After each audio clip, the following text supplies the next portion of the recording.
Gabi na nga mare, pero maglilibot pa rin kami ni Bebe. Magfe-fiesta kasi sa amin kaya maraming paninda sa simbahan. Napakasaya pa namang mamili doon dahil maraming pamimilian. Wala naman siyang pasok bukas kaya pwede siyang mapuyat. Kesa naman sa isa dyan na nagpupuyat sa maling tao. Hindi ko naman sinasabing ikaw yun mare, pero parang gano'n na nga.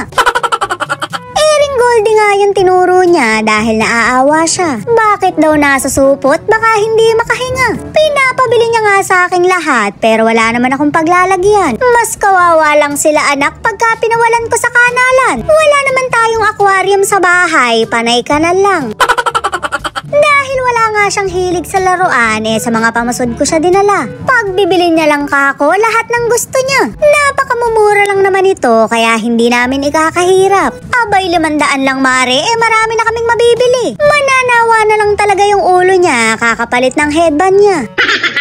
Dagdagan mo pa to anak at kulang pa. Kailangan mong maranasan yung mga hindi ko naranasan noon. Shoot mare, sa sobrang hirap namin, panyo lang ang headband ko noon. Nakakapagpusod man ako, goma lang ang gamit ko. Hindi tuloy ako slayable kaya ayaw sa akin ang crush ko. Mas gusto niya yung kaklase ko na may ipit na ganito.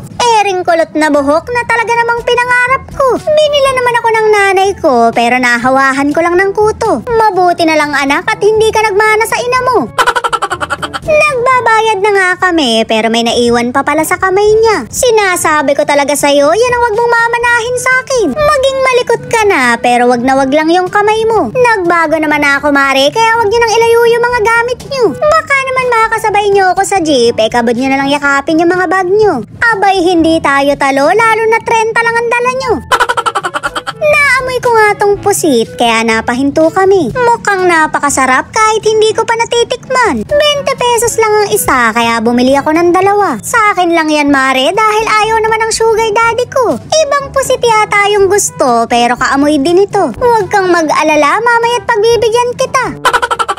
Napakabongga mare, mabilis lang maluto. Medyo maalat lang daw ng konti pero mababawasan naman sa suka. Napakaraming sibuyas, naglalaway na ba kayo dyan? Syempre binabad ko munang mabuti para kumapit yung suka sa pusit. Wag na kayong magsasawsaw ulit kapag naisubo nyo na. Maawa naman kayo sa mga susunod na bibili at baka lasang bagang na. Nakauwi na nga kami kaya ililipat na namin si Goldie. Masyado tuwa ng anak ko dahil madadagdagan na yung alaga niya. Tinanong ko nga siya kung anong ipapangalan niya. Shoot mare, isda daw. Masyadong pinag-isipan maski ako'y hindi ko naisip yun. Nananahimik nga lang maglango yung mga isda, kabod na lang papakainin. Kawawa sa'yo, mayat maya resist. Pero dinner time naman ngayon, kaya hinayaan ko na. Unti-unti lang daw ang pakain dito para hindi maimpacho. Kaya naman sinabihan ko yung anak ko na wag gawing hobby yung pagpapakain. Eri na nga yung mga pamusod niya na magagamit niya sa school. Mga mote man sa klase, maganda naman ang pusod. Babawi na lang kami sa buhok kahit hindi makasunod. Okay lang yan anak, at least slayable ka.